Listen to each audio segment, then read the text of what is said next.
So to even suggest that you're planning to help people during this housing crisis, in my opinion, is quite embarrassing. And the truth is, we don't believe you. So it's election season.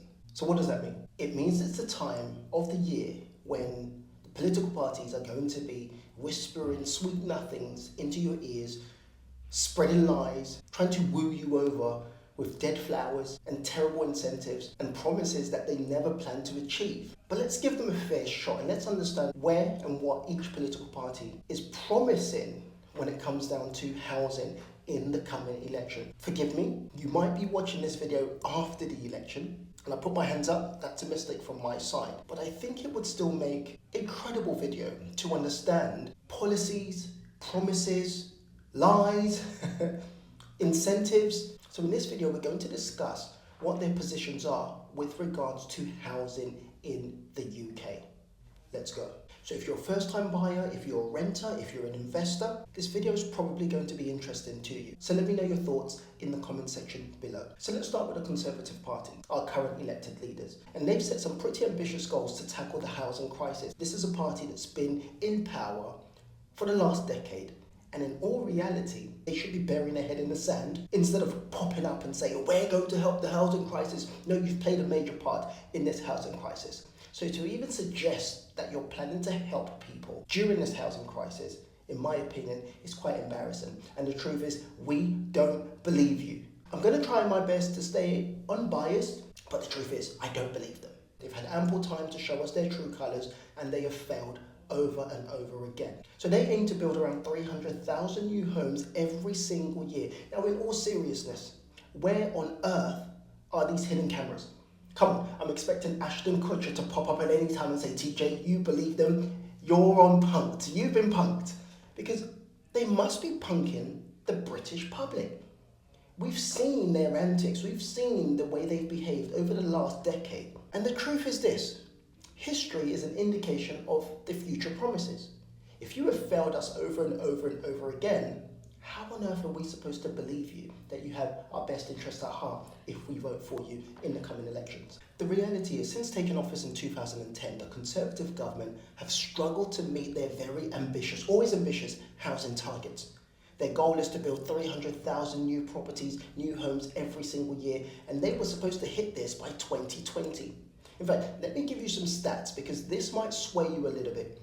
The number of new homes created annually has seen a fluctuation. It's reached peaks of around 243,000 in 2019-2020. And of course, that was a global pandemic, that was during COVID, but then it's also declined. So the figures rebounded from 243 to around 233 years later, which again is still short of the 300,000 goal that they promise. Look, I want to be a little bit fair in my analysis. They did have an uphill battle with the global pandemic, which was COVID. And COVID caused a significant disruption to the construction industry, which affected house completion rates. So we'll give them that. But then we had rising inflation, change in legislation. All of these played a greater part in slower construction. What we also saw was the end of the Help to Buy scheme. Now, Help to Buy helped to exacerbate and encourage a lot of people to get on the housing ladder. But the reality is when it came to an end, that would also have slowed down a lot of people being able to buy or get access to property. Again, Help to Buy was a scheme that incentivized developers to build. When it came to an end, there was no major incentives for developers to dig their shovel in the ground and start building. Now, if we want to be coy about it, let's look at why Help to Buy, just for a second, was an ineffective and unfair intro for first-time buyers. Because it incentivized developers. Developers are here to make money. Developers were able to charge a premium on new build properties. So it means a vast majority of people who thought they were being helped by Help to Buy were just paying over the odds for shiny new build properties. But again, that's a separate topic and a separate conversation. But can the Conservatives build 300,000 new homes? That's their target. Despite increased effort, the government is projected to miss its target of 300,000 new properties per year by a significant margin. And the Construction Product Association suggests that that margin isn't just a small margin, it's around 40%. Now let's look at council homes, because between 2010 and 2018, approximately 11,000 council homes were built in England by the Conservative Party. But if we do a comparison under Labour, 1997 to 2010, only 2,780 council homes were constructed, indicating a significant increase in council building under Conservatives. So we might have to give them their flowers, we might have to give them their props. In a 10-year span, Labour versus Conservatives have built significantly more council properties than Labour. But the truth is, why are we celebrating and why are we clapping? Because someone did a crappier job than somebody else. Building 11,000 homes and building 2,700 homes is nothing to write a postcard about. It's nothing exciting. It's still a failure to meet the current housing demand that we have in this country. There are about 1 million people on waiting list who urgently need council properties. And the reality is we need to build around 90,000 social houses to keep up with the demand and the shortage that we have at the moment. Under Conservatives, one of the major reforms is to simplify the planning process. Now, I don't know whether they're going to do that. It just sounds like they're blowing smoke up someone's. And this includes zoning reforms, giving developers more freedom. Again, I'm going to be significantly more critical when referring or talking about the Conservatives, because in the last 10 years, we've been able to see where their hearts lie. Pun. Lie, of course, lie. Okay, you guys didn't get that. But we've been able to see their position on these matters. So it's really difficult for someone to say, well, I'm going to give Conservatives another chance. Because as clear as day, we know their position, and their position hasn't been to help developers or people that are capable of bringing properties to market by reforming the planning policies. Now, I would love to create another video on why I believe that we should privatise planning policy, but that's for a separate video. If you want me to create a video on that and talk about my opinion, my research, my perspective on why we should privatise planning, then let me know in the comment section below. But let's carry on. Planning decisions should usually be made between 8 and 13 weeks, but in many cases, they are going significantly over. This is due to validation delays, it's due to additional consultation, it's due to negotiation, it's due to amendments, and these things are putting a strain on the housing market, which means we can't get enough houses out there or enough houses built to cater for this growing demand. Well, let's talk about Labour under Mr. Keir Starmer. Labour have got some really ambitious and bold plans to address the housing crisis. Now, my question again to every single person here is, do we believe them? Now, if we want to be fair, if we really want to be fair, we've got to look at data. When Labour were last in power, they built 2,870 council properties in comparison to the Conservatives that built 11,000. So if we're comparing data, we've got to look at who attempted to do better. Now, just because someone did better doesn't make it good, because there's still a significant shortfall. But pen to paper, I'm sorry, Labour, I'm not sure I believe you that if you come into power, you're going to build more homes. So Labour want to build 150,000 council and social houses annually, and that's to tackle the shortage of housing in the UK. Let's look deeper at the numbers. 1997 to 2010, the last time Labour were in power under David Cameron, the Labour government only built 2,780 council properties, which is technically, this is mad, which is technically only 213 properties per year. That is wild when we think about it. Under Labour, over a 10-year span, they built around 213 properties per year. So my question again is, do we believe you? Are we magically to just assume that you're going to magically start building houses and plucking houses out of thin air when your past track record indicates that housing is not a priority, or social housing and council housing is not a priority for your government? Their track record simply indicates that it's not a priority for them. So are they doing what every single politician's doing in this current climate, just blowing hot air up our in order to win our votes? And when they win our votes, they're going to laugh at you and say, ha ha, you believed me. Before we move on, council housing is a major issue, and I personally think it's embarrassing how council housing has been handled. Since Maggie Thatcher introduced Right to Buy, it's estimated that over 2 million properties have been sold, which is absolutely crazy, because from selling 2 million properties, they've generated over £47 billion from the sales of those properties. My question to you is, where the heck did the money go? Where is the money? You would assume generating £47 billion That would have helped to deal with the housing crisis that we're in right now. But where's the money? We've got to start holding these politicians accountable. You sold 2 million right to buy properties. Where the heck has the money gone? For researching this was actually crazy, and it nearly blew my mind. 47 billion, 2 million homes sold, which means 2 million homes taken away from those who might currently need it. So where is the money? Well, a significant portion of that money went to paying off local authority debt. That was mad. That is mad. And that will always be crazy. Local authorities were allowed to keep a portion of the sales proceeds for new housing projects. However, restrictions were applied. Only a specific percentage of the money could be used on new builds. What on earth is going on? The funds had to be spent within a short time frame, limiting long-term planning for housing projects. Can you see how crazy this is? That even governments have to jump through their own crazy planning hoops in order to bring houses to the market. I came across something recently, maybe slightly off topic, where a local council wanted to introduce some new houses, and they put in a planning application, and their own planning application was rejected by their own council. It shows the bureaucracy, it shows the joke, it shows how ridiculous government planning and policies are.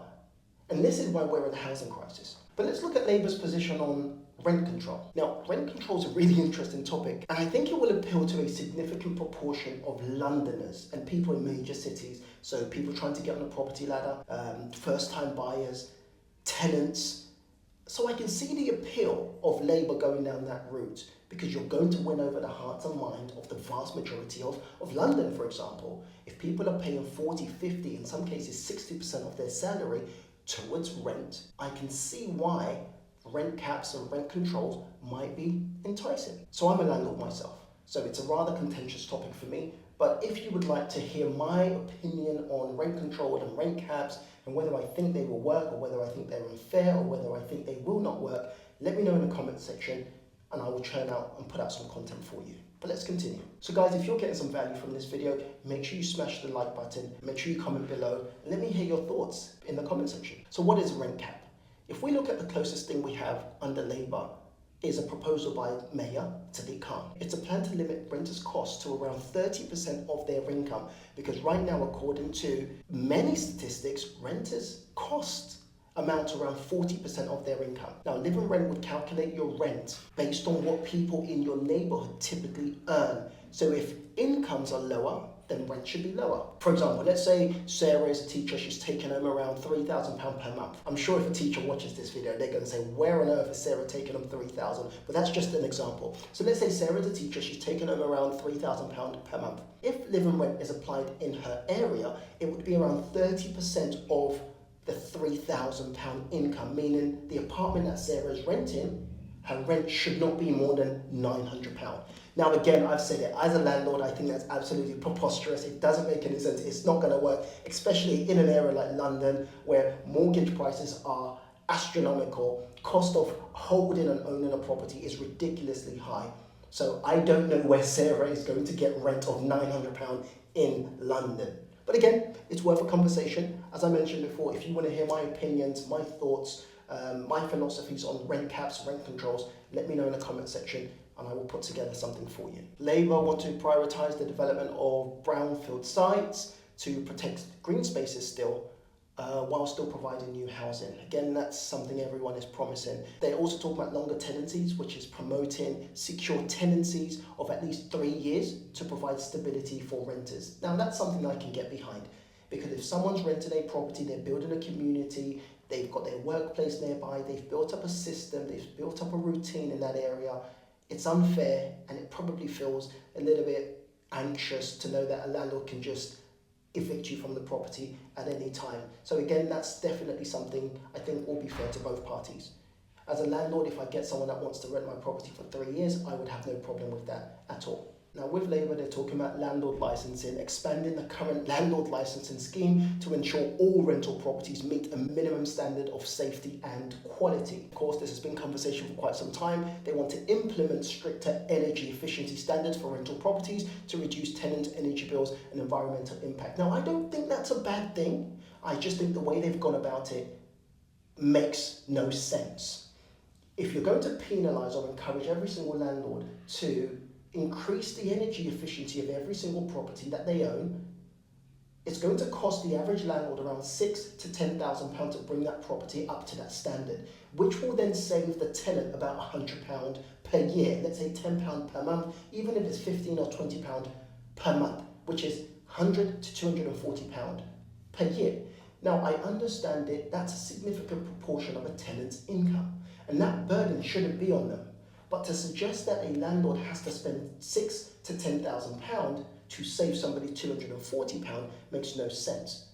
What would make better sense is an incentive, which would be to encourage landlords to deduct, to reduce rents for that certain amount.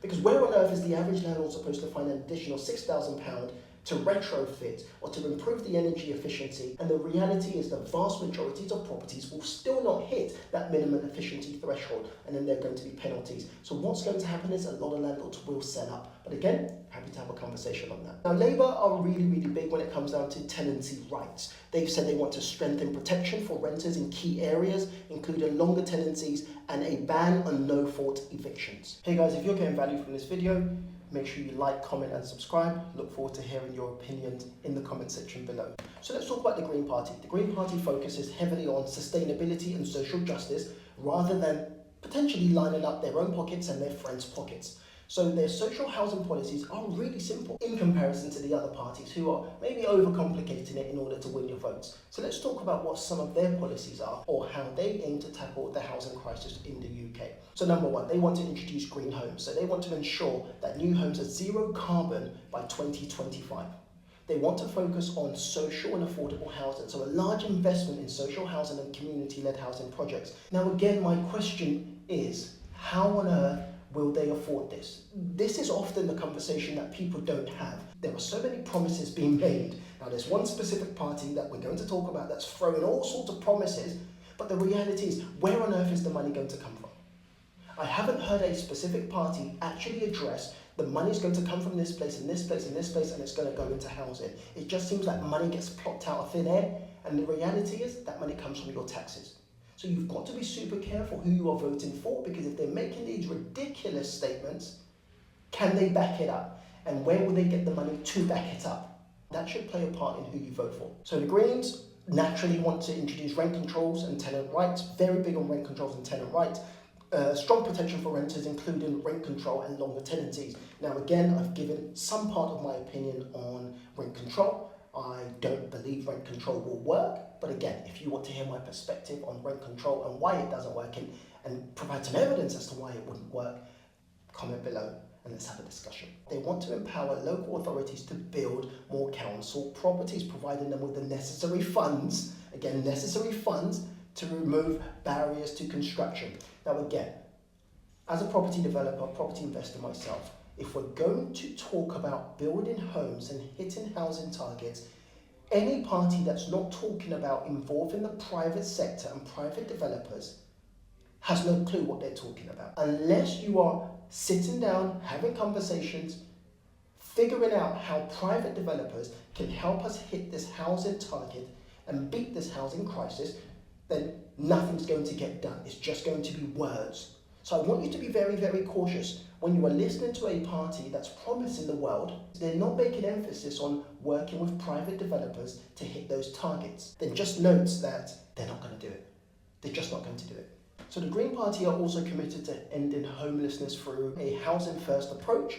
Housing first essentially is prioritising the provision of stable homes for homeless people, and then providing a tailored support and service for those people to help keep their tenancies and improve their lives. Now, that's relatively interesting. Again, I question every single person. Can we end homelessness in the UK?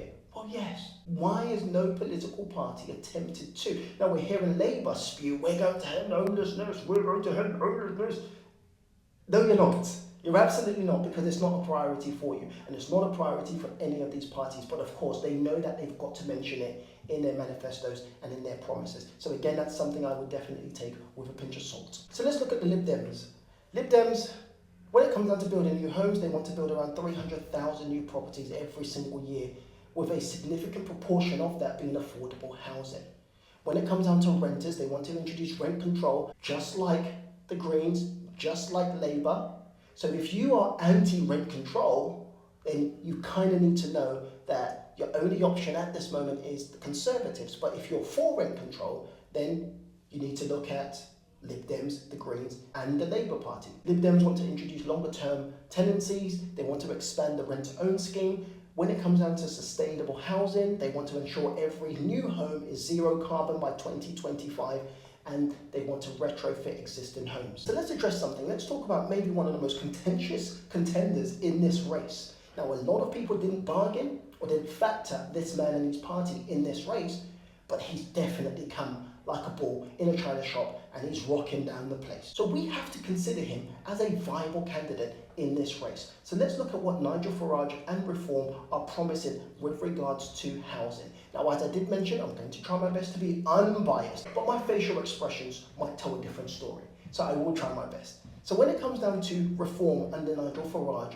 Reform, in my opinion, have the most stable, have the most consistent. Well, consistent is interesting because there's no history, but with regards to what they're suggesting, there's consistency, unlike many of the other parties. Under Nigel Farage, Reform aimed to bring a significant change to the housing sector, where they focus on deregulation. Now, the reason why I said they have the strongest policy on housing is simply because they are acknowledging that it's not landlords' fault, which is a prime complaint or a prime assertion for most people, that landlords are evil, burn them at the stake. We can have a conversation about that another time. But they're the first party that I've heard that have said, look, the issue that we're having is the red tape, the bureaucracy, the planning department, the planning policies. People are having to jump through hoops. And if they have to jump through hoops and the country is growing at the way it's growing, and we can't build enough homes because it's taken 1 year, 3 years, 5 years to get a property from acquisition stage to build stage, then of course we have an issue. And he's the first person that I'm hearing talk about how regulation is slowing down house building